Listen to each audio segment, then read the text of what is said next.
Hi, I'm Eric Linask. We're here at Editor's Day in Santa Clara. I'm talking with Sam Fell from Electric Cloud. Sam, thanks for being here. Great to have you with us. Eric, thank you for having me. So let's talk about DevOps for a little bit. It's certainly a term that I keep hearing more and more about. Why is that? What's it all about? So DevOps, what Electric Cloud does, we focus on helping companies deliver better software faster, regardless of where that software is going. If it's going onto a device, if it's going into a data center, if it's going onto an app on your phone. All that software is required for this IoT to work. DevOps, quite plainly, it's a cultural shift in the way people work together. The word dev and the word ops is part of that. And so it's really bringing those two teams together. And DevOps, you shouldn't think about it like just dev and just ops. You've got testing people in the middle, the QA folks. You've got finance, who also have to sort of adjust the way that they do business to make, instead of doing an 18-month, very big waterfall type cycle, they do much shorter cycles, so it's a lot harder to budget for. And so really DevOps is about helping companies transform themselves into an organization that can respond much more quickly to customer demand. Interesting.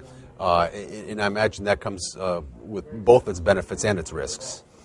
Yeah, I guess folks are afraid of moving fast, right? If you're going too fast, a lot of times the CISOs, the Chief Information Security Officers, they say, I don't have the auditability that I need, I don't have the testing that I need. But if you've automated a lot of this stuff, the automation is auditability. Because you've mapped out exactly the workflow that you're doing. You've mapped out exactly who needs to sign off to promote something to the next phase of that life cycle. And so that risk actually starts to go away. A lot of times with an 18-month product cycle, you have a lot of different updates that need to get into that one update. If you're releasing software a lot more frequently, it's a very small amount of code that's changing. Everything else is staying the same. So if something breaks, it's pretty easy to figure out what broke.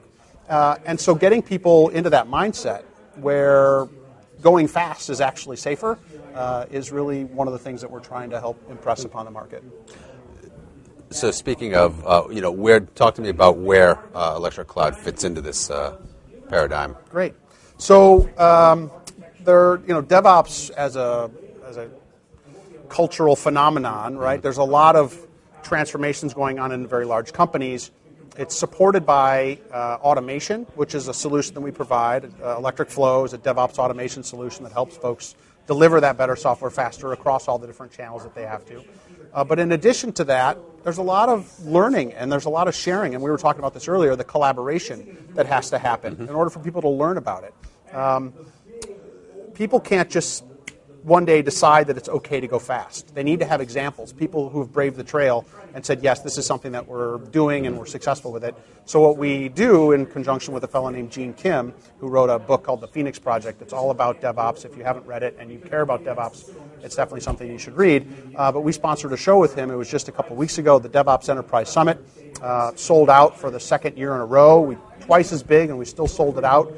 We had folks from Target, folks from Lego, folks from Microsoft, all over the planet. People care about DevOps and are trying to help impress upon other folks how to make it happen in their environment, how to go through that DevOps transformation. And without a doubt, the one common piece of functionality or technology that you need, it's not about tools, but it is about automation. You want to eliminate the manual, repetitive, error-prone stuff that people do because there's no reason for you and I to do that sort of thing. We have computers that can do that. Human beings aren't very good at that. So let the computers do what they're good at and let human beings do things like innovate and create and dream and think about the next big thing. And that way you're freeing up their time to do more value-added work. So what kinds of things are those that have traditionally been done manually that are now able to be automated? So every part of the application development lifecycle, once you've committed that code, once the developer says, boom, I think this is what I want to have go, getting that built, getting it tested on all the right platforms, provisioning the servers in order to test that software, then having somebody say, yep, this is a good version of the software, I want to promote it into a production environment. All those things used to be done manually. There would be someone with a checklist that would go, okay, did Bill sign off on this? Well, we got to go back and ask Bill to send an email or do something to make sure that he's got it. Were we able to get this thing tested? Right? Well, the team over in the Ukraine, they don't have any servers available, so they have to wait till this other thing happens. all these manual tasks, the lack of linkages between multiple teams slows things way down. We have customers that have gone from 3-month cycles between software releases to being able to release software every 10 minutes.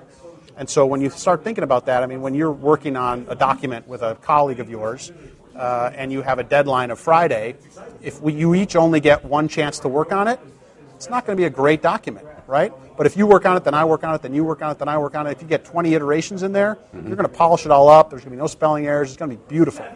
And that's what we try and do for our customers to help them deliver better software faster. Interesting. What kind of a process then does that entail if you've got to have these kind of multiple iterations? How does a company decide how to do those? Whether it's, you mentioned updates every 10 minutes. Let's call that an extreme. But whether you might have daily or weekly updates.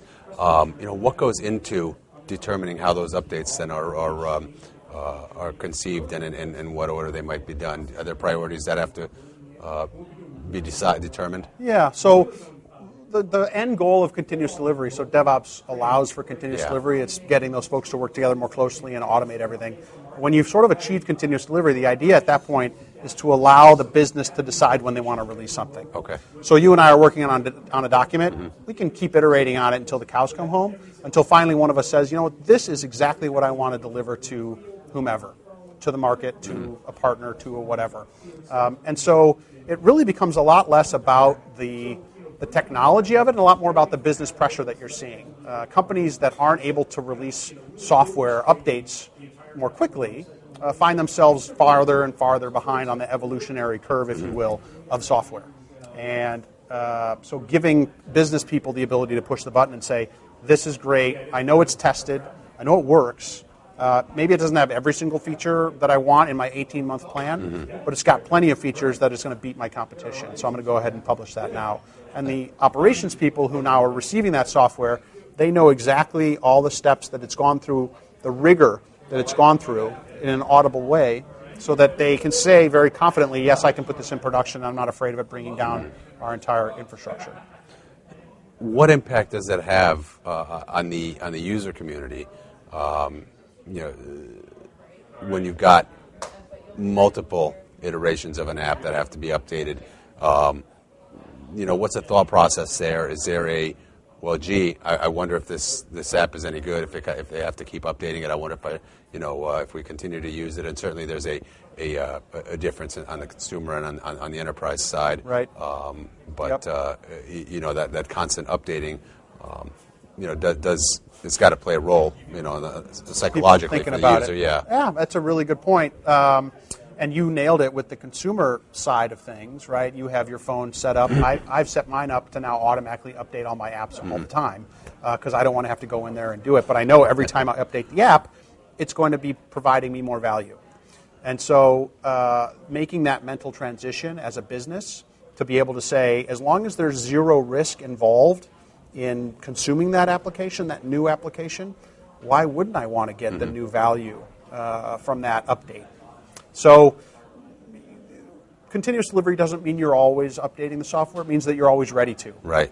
Whenever the business, again, pushes the button and decides that they want to do it, that critical mass of value, they can say, okay, maybe our competitors just released something, and so now is the time for us to do it. Or maybe our competitor's about to release something, and so now is the time to do it. Or I just really love this feature, and I think our customers are going to love it too. Now is the time to deploy that feature until you get to a point where there's technically nothing stopping you from delivering that value to your end users. Because if you're not adapting, then you're going to die. Excellent. Sounds definitely exciting. It's an interesting world that we live in. Yeah. Look forward to seeing how it all evolves. Sam, thank you so much for being with us here. Sure. Thank you.